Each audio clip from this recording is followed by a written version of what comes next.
Good morning and welcome. For those who may not know, I am Pastor Terry, and I want to say, first of all, I'm sorry that this was not uploaded at its normal time. That is completely my fault. So I do apologize. I hope that if you're coming on and you didn't see it earlier, that you've jumped back on to see if you can see it. So let's go ahead and dive right in. I'll be reading 2 Chronicles chapter 32 and 33. Sennacherib warns Jerusalem. Hezekiah had been completely faithful to the Lord. However, Sennacherib, king of Assyria, came and marched into Judah. Sennacherib surrounded the cities that had high walls around them. He got ready to attack them. He thought he could win the battle over them. He thought he could take them for himself.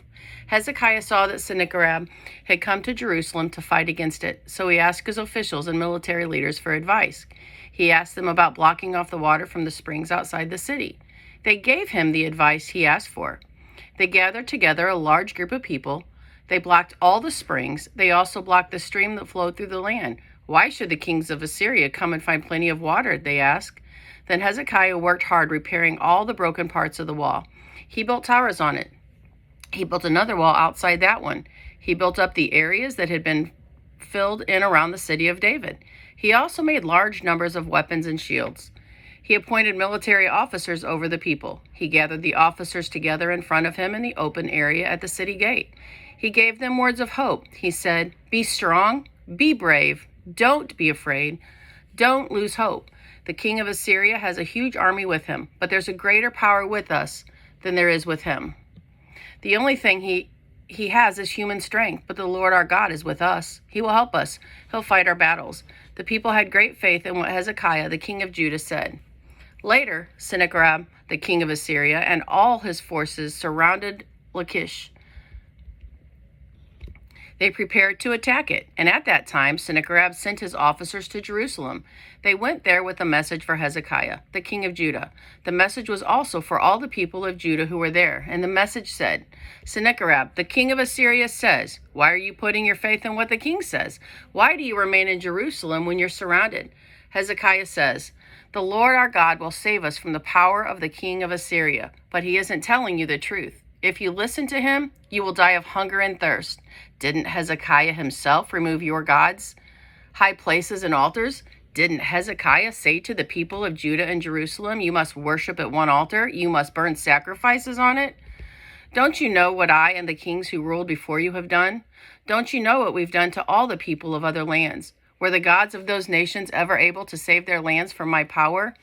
The kings who ruled before me destroyed many nations. Which one of those gods of those nations have been able to save his people from me? So how can your God save you from my power? Don't let Hezekiah trick you. He's telling you lies. Don't believe him. No God of any nation or kingdom has been able to save his people from my power. No God has been able to save his people from the power of the kings who ruled before me. So your God won't save you from my power either. Sennacherib's officers spoke even more things against the Lord God and his servant Hezekiah. The king also wrote letters against the Lord. His letters made fun of the God of Israel, and they said, the peoples of other lands have their gods, but those gods didn't save their people from my power, so the God of Hezekiah won't save his people from my power either. Then the officers called out in the Hebrew language to the people of Jerusalem who were on the wall. They were trying to scare them and make them afraid. That's because they wanted to capture the city. They were comparing the God of Jerusalem to the gods of other nations of the world, but those gods were only statues. They had been made by the human hands. King Hezekiah cried out in prayer to God in heaven. He prayed about the problem Jerusalem was facing. So did Isaiah the prophet. He was the son of Amoz. The Lord sent an angel. The angel wiped out all the army's fighting men, commanders, and officers. He put an end to them right there in the camp of the Assyrian king. So Sennacherib went back to his own land in shame. He went into the temple of his God. There, some of his own sons, the people closest to him, killed him with their swords. So the Lord saved Hezekiah and the people of Jerusalem. He saved them from the power of Sennacherib, the king of Assyria. He also saved them from all the other enemies. He took care of them on every side. Many people brought offerings to Jerusalem for the Lord. They brought expensive gifts for Hezekiah, the king of Judah. From then on, all the nations thought well of him. In those days, Hezekiah became sick.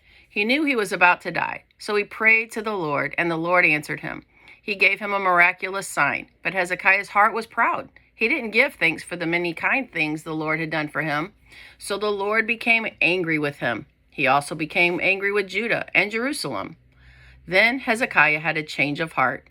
He was sorry he had been proud. The people of Jerusalem were always also sorry they had sinned. So the Lord wasn't angry with them as long as Hezekiah was king. Hezekiah was very rich.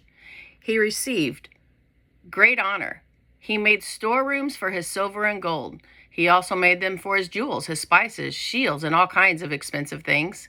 He made buildings to store the harvest of grain, fresh wine, and olive oil. He made barns for all kinds of cattle. He made sheep pens for the flocks. He built villages. He gained large numbers of flocks and herds. God made him very rich. Hezekiah blocked up the upper opening of the Gihon spring. He directed the water to flow down to the west side of the city of David. He had success in everything he did. The rulers of Babylon sent messengers to him. They asked him about the miraculous sign that had taken place in the land. Then God left Hezekiah to test him. He wanted to know everything in Hezekiah's heart. Hezekiah did many things that showed he was faithful to the Lord. Those things and the other events of his rules are written down. They are written in the record of the vision of the prophet Isaiah, the son of Amoz. The record is part of the records of the kings of Judah and Israel. Hezekiah joined the members of his family who had already died. He was buried on the hill where the tombs of David's family are.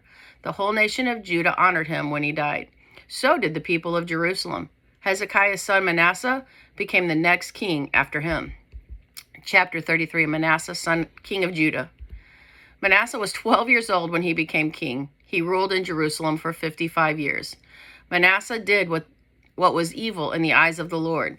He followed the practices of the nations. The Lord hated those practices. The Lord had driven out those nations to make room for the Israelites.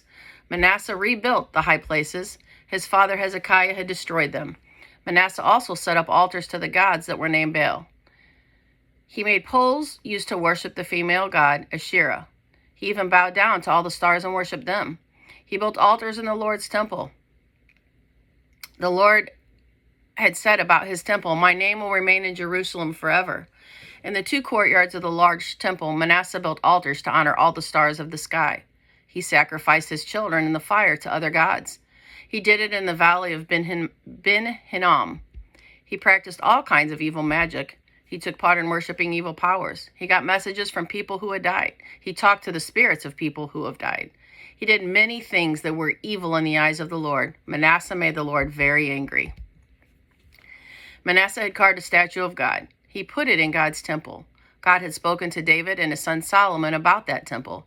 He had said, "My name will be in the temple and in Jerusalem forever." Out of all the cities of the tribes of Israel, I have chosen Jerusalem. I gave this land to your people who lived long ago. I will not make the Israelites leave it again. But they must be careful to do everything I commanded them. They must follow all the laws, directions, and rules I have given to Moses, through Moses. But Manasseh led Judah and the people of Jerusalem astray. They did more evil things than the nations the Lord had destroyed to make room for the Israelites. The Lord spoke to Manasseh and his people, but they didn't pay any attention to him. So the Lord brought the army commander of the king of Assyria against them. They took Manasseh as a prisoner. They put a hook in his nose. They put him in bronze chains, and they took him to Babylon. When Manasseh was in trouble, he asked the Lord his God to help him. He made himself very humble in the sight of God of his people. Manasseh prayed to him. When he did, the Lord felt very sorry for him. He answered his prayer. The Lord brought Manasseh back to Jerusalem and his kingdom. Then Manasseh knew that the Lord is God. After that, Manasseh built the outer wall of the city of David. It was west of the Gihon springs of the valley. It reached all the way to the entrance of the fish gate. It went around the entire hill of Ophel. Manasseh also made the wall much higher. He stationed military commanders in all the cities of Judah that had high walls around them. Manasseh got rid of the false gods. He removed the statues of one of those gods from the Lord's temple. He also removed the altars he had built on the temple hill and in Jerusalem. He threw them out of the city. Then he made the Lord's altar look new again. He sacrificed friendship offerings and thank offerings on it. He told the people of Judah to serve the Lord, the God of Israel. The people continued to offer sacrifices at the high places, but they offered them only to the Lord, their God. The other events of Manasseh's rule are written down in the official records of the kings of Judah. These records include his prayer to his God. They also include the words of the prophet spoke to him in the name of the Lord, the God of Israel. Everything about Manasseh is written in the records of the prophets. That includes his prayer and the fact that God felt sorry for him. It includes everything he did before he made himself humble in the Lord's sight. It includes all the sins and the fact that he wasn't faithful to the Lord. It includes the locations where he built high places. It includes the places where he set up poles used to worship the female god named Asherah. And it includes the places where he set up statues of other gods. Manasseh joined the members of his family who had already died. He was buried in his palace. Manasseh's son Amon became the next king for him. Amon was 22 years old when he became king. He ruled in Jerusalem for 2 years. Amon did what was evil in the eyes of the Lord, just as his father Manasseh had done. Amon worshipped and offered sacrifices to all the statues of gods that Manasseh had made. He didn't make himself humble in the Lord's sight as his father Manasseh had done. So Amon became very guilty. Amon's officials made plans against him. They murdered him in his palace. Then the people of the land killed all those who had made plans against King Amon. They made his son Josiah king in his place.